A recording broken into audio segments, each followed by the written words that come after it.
It's Wednesday，今日星期三啦 ，and I realized 我發現咗啦 ，every Wednesday 每一個星期三咧 ，I couldn't speak Spanish， 我就講唔到西班牙文。Every single Wednesday 每一個星期三 ，my tongue just tie up and then my ear just block like I cannot understand anything, I cannot speak anything。逢星期三咧，我就耳仔就唔知點解咧，又聽唔明啦，跟住咧講又講唔到啦，個腦又轉唔到啦咁樣樣。總之咧，即係西班牙文冇晒。So it's like my Spanish just vanished on Wednesday。咁總之咧，西班牙文咧逢星期三就唔見咗㗎啦咁。But anyway, like I went back to the theatre today. After school， 咁放咗學之後我又翻去啦。咁劇團嗰度啦。咁 today they have like theatre workshop。今日佢哋有戲劇工作坊啦 ，and also like a dance class， 咁仲有跳舞班啦咁樣。So I was just observing， 咁我今日其實係觀摩下，即係睇堂咁樣樣啦咁。So it's very interesting experience， 咁都得意嘅，即係睇人哋點樣做啊咁just to see how other people work with people with disabilities here， 咁即係睇下人哋有啲咩嘅方法啊，或者有啲咩做法啦咁。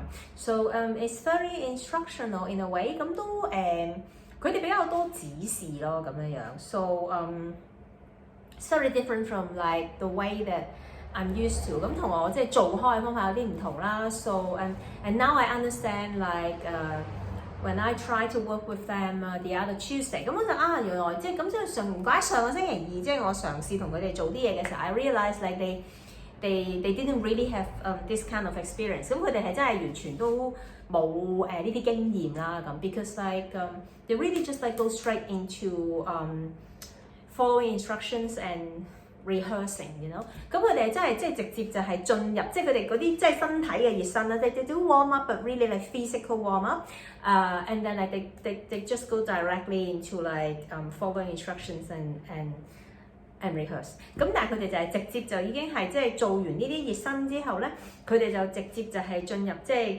跟指示，然後就係即係排舞或者排戲咁樣樣，即係排個表演啦，即係咁。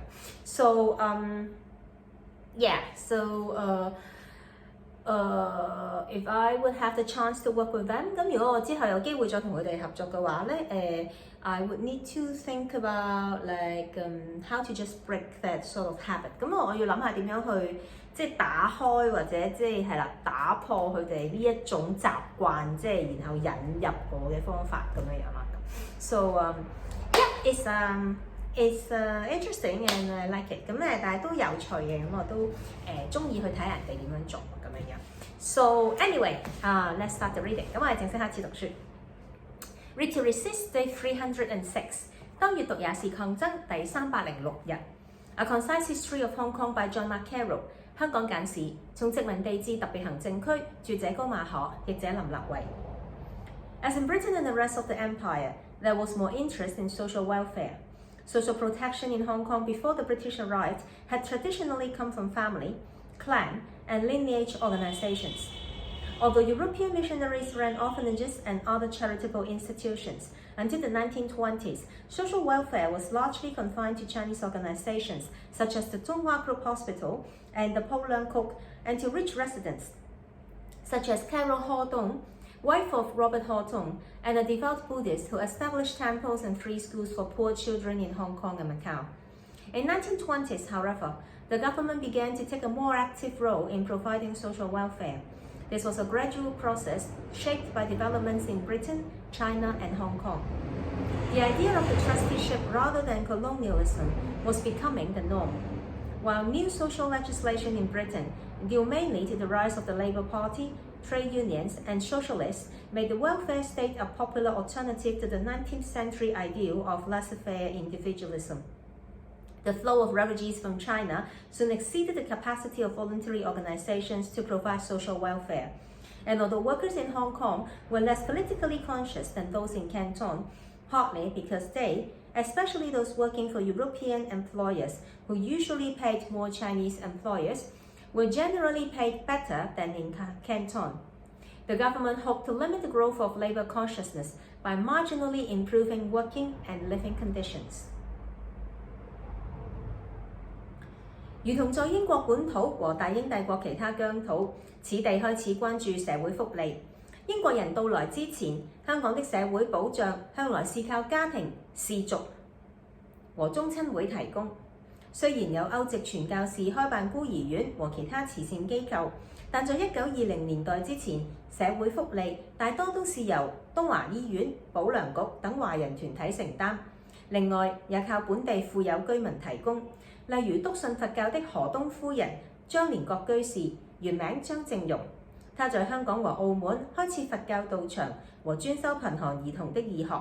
不過，到了1920年代，政府在提供社會福利方面開始趨於積極，這是一個受到英國、中國和香港的發展影響的漸進過程。現在託管統治的概念已取代殖民主義成為治理的準則，而在英國主要由於工黨得勢、工會盛行和社會主義者崛起，英國出現新的社會立法，令建設福利國家成為廣得人心的概念，取代19世紀的自由放任個人主義。大量中國難民湧入香港，很快就令志願組織提供的社會福利服務不勝負荷。香港工人的政治意識較廣東工人薄弱，原因之一是他們，尤其是為歐籍僱主工作的人。歐籍僱主通常比華人僱主付出更高工資的薪水，一般高於廣州工人。雖然如此，政府仍然希望能通過稍為改善工作和生活條件，以壓抑勞工意識的成長。So this is the reading of today。咁我哋今日就係讀到呢度啦。咁this interesting idea, like after this series of strike and also like in the midst of the strike because it's like in the 20s, right? 咁20年代啦，咁講到就係即係有好多工潮啊、罷工啊呢啲咁嘅時間咧 ，and how the government is trying to curb the growth of like labour consciousness。咁你點樣去控制即係呢個勞工意識嘅提升咧？咁樣樣 ，and I have to say that the Brits was so successful in this area。咁原來就發現啊，死人英國佬喺呢方面咁 Q 成功嘅你，and it's been so hard to overturn this like for so many years。咁但係即係你就見到過去嘅幾十年係幾咁難去推翻呢樣嘢，and we like even in 2019，即使去到2019年去到咁盡嘅社會運動 ，it's just such a huge big wave of like social movement. Still, we cannot like went on full strikes. 咁去到2019年咁樣都冇辦法可以成功真係認真罷工。So I guess like it's also kind of like an accumulation of what happened to Hong Kong right now， 即係而家喺香港發生嘅事咧 ，and of course it's the fault of China right now， like the Chinese Communist Party，you know， there's no doubt about it， 即係毋庸置疑，而家發生緊喺香港嘅事一定係中共嘅錯 ，but it's also like the foundation that was laid down by the British colonial government as well。咁但係同時亦都係咧，就係即係當年嘅英國殖民政府嗰啲仆街嘅嘢遺留落嚟嘅仆街嘅嘢咧，即係幫助長咗即係中共或者幫咗中共喺呢方面嘅嘢啦，咁樣樣。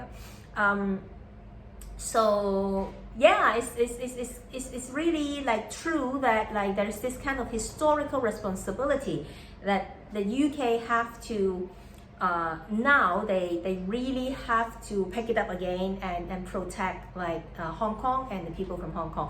咁所以我成日都講係一個歷史責任，就係即係英國佬佢哋有個歷史責任。Although throughout histories there are so many other countries, so many other people that the West should be protecting as well。咁當然啦，即係喺歷史嘅洪流裏面，基本上除咗香港，仲有好多其他唔同嘅國家、地方、唔同嘅人，其實都係即係西方呢啲國家都應該係其實有歷史責任啦咁樣樣。But how do you right the wrong？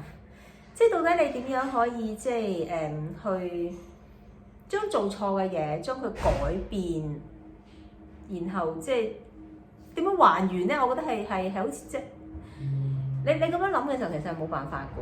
But then like when you think about it, it's kind of like well, it's almost impossible, right?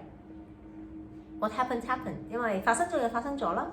And then its effect continues。咁然後佢嘅佢嘅影響力就係繼續存在啦咁樣樣。So right now I'm learning Spanish， 咁我而家學西班牙文啦 ，and then all these grammars， 咁好多唔同嘅文法啦 ，and they're very specific about timing。咁佢哋係好專注，即係佢哋咧去講關於時間呢樣嘢咧，佢哋係好即係分得好仔細嘅。It's very clear about like whether or not this thing is terminated, is finished， 就即係嗰樣嘢完咗未咧咁樣。And then whether or not there is an effect that is going on until now, like the relationship of the past and present。然後即係嗰樣喺以前發生嘅嘢同而家仲有冇關係，即係點樣影響緊而家啦咁樣。And then also like this whole concept about supposition and prediction and hypothesis。咁佢哋仲有一啲咧就係即係有一個好即係有一種形式嘅表達嘅形式咧，就係假設嘅嘢啦，係預知嘅嘢，即係估計嘅嘢啦，係一啲即係想像出嚟嘅嘢啦咁樣。And there are different again like there are different grade of possibilities, you know, like, and then you have to use a different kind of grammar for the different type, like different grade of possibility。On a scale like from 1 to 10, you know， 咁即係然後咧，佢表達即係譬如對嗰樣嘅可能性有幾高咧，都有唔同嘅文法要去揀，即係用邊一個用邊一種方式去講啦咁樣樣。It's very interesting just to understand the language， 即係喺佢去學一個語言，佢點樣明白佢嗰個邏輯，佢嗰個思維係好有趣啦咁。And with that, I'm just thinking about like just this whole history thing and the development of history.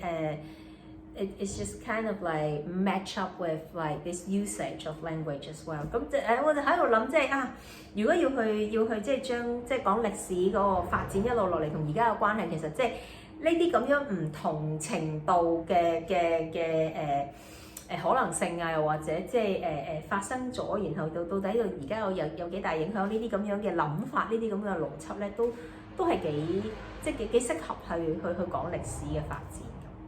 Anyway, so stop being a geek now 我要停止做讀宅啦咁樣。And I'll talk to you again tomorrow。聽日再見，bye。